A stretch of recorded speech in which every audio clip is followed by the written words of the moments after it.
There's quite a few people out there say buying a franchise is the safe way to become an entrepreneur.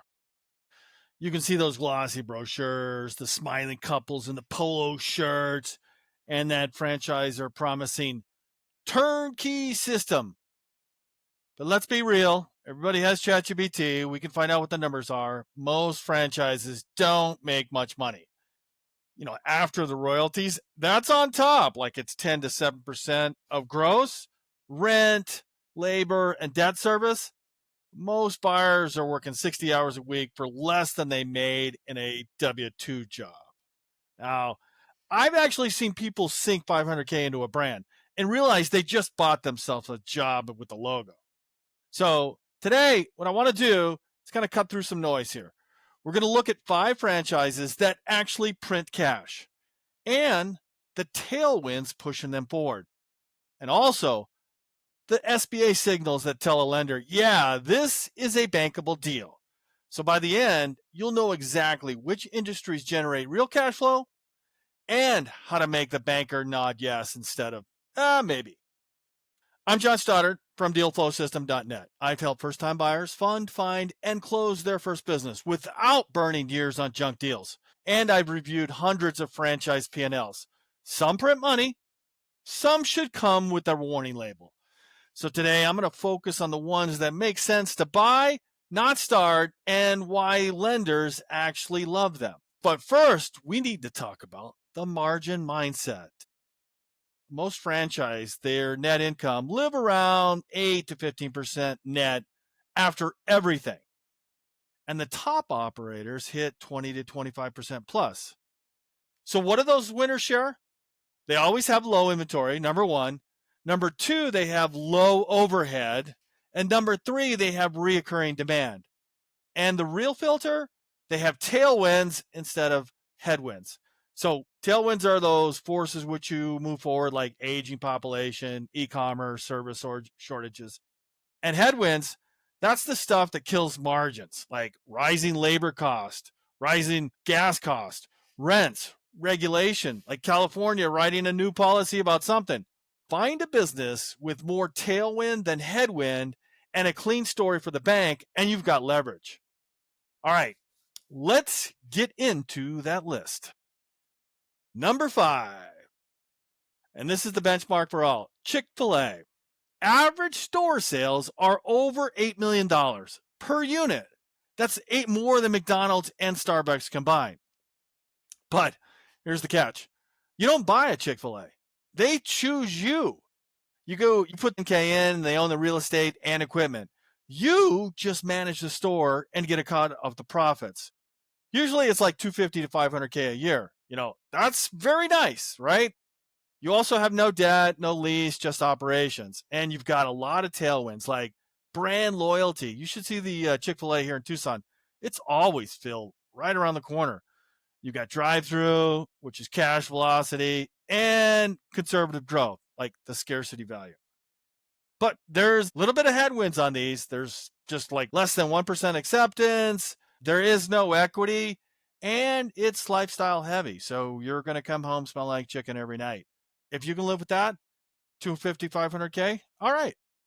Now, as far as the SBA concerned, you're probably not going to see one of these for sale on any biz buy sell. It's going to go through the franchisor. Again, they're going to through their selection process. But if you could buy a business, but you didn't own it, but it paid you $500,000 a year, would you buy into it? Probably would, right? All right. Number 4, the UPS store. It's boring if it's done right. Now, the UPS store is kind of the poster child for boring profit. Average unit volume per store, 721K. And these top stores net about 15 to 20%. And some of them actually at 25% with mailbox subscriptions. I saw one operator gross $1.1 million and net 220K because 40% of that income came from mailbox contracts that renew every year. There are tailwinds to this type of business because you've got this relationship with Shopify, Amazon, and you drop off your returns at these stores. There's a lot of small business outsourcing that does all the shipping now, and Amazon traffic definitely keep the doors open.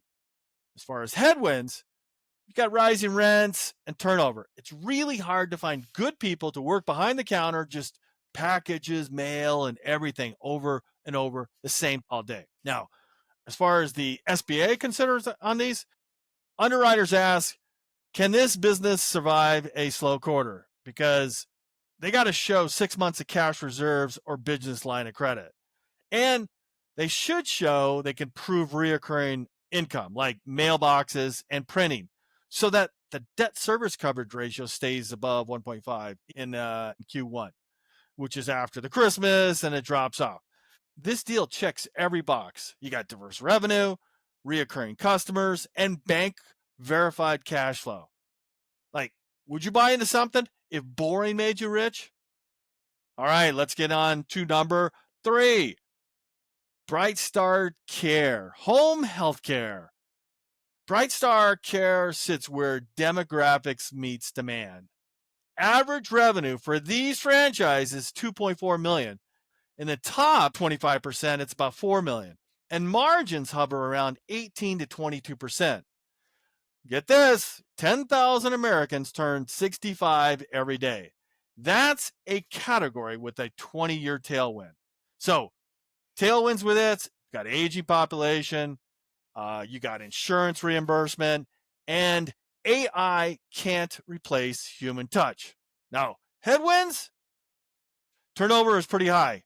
Could be up to 40 to 50% because you got to find these workers. They leave. They hate dealing with older people, and they leave, and you got to hire somebody new. So, what does the SBA think of these types of businesses? The underwriter is going to ask, can this borrower manage people and cash? You got to show a recruiting system, signed supervisor resumes, and AR tracking software because you're going to use the exchanges. Also, there are licenses attached to this, like compliance history to prove execution. One operator I read about boosted margins from 12% to 22% by outsourcing scheduling and paying stay bonuses.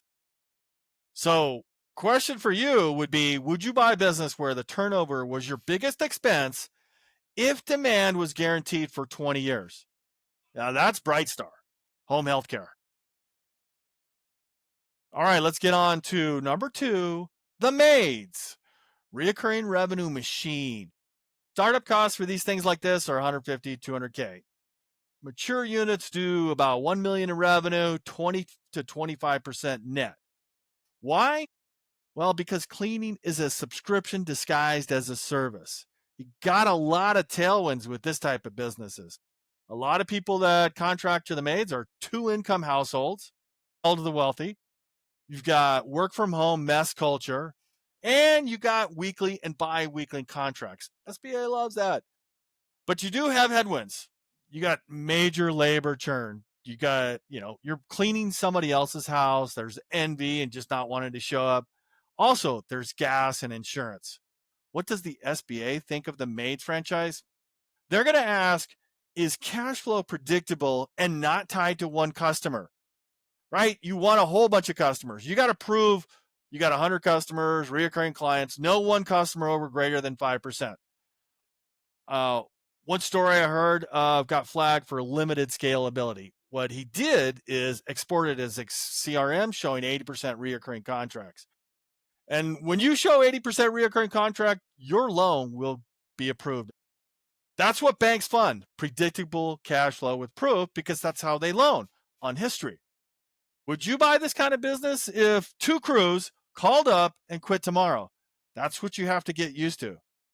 That's what you have to work on, is hiring your pipeline. Get ready for that. All right. And number 1, Neighborly, the empire of essential trades. Neighborly owns brands like Mr. Rooter, Mr. Electric, AirServe, and Mr. Handyman.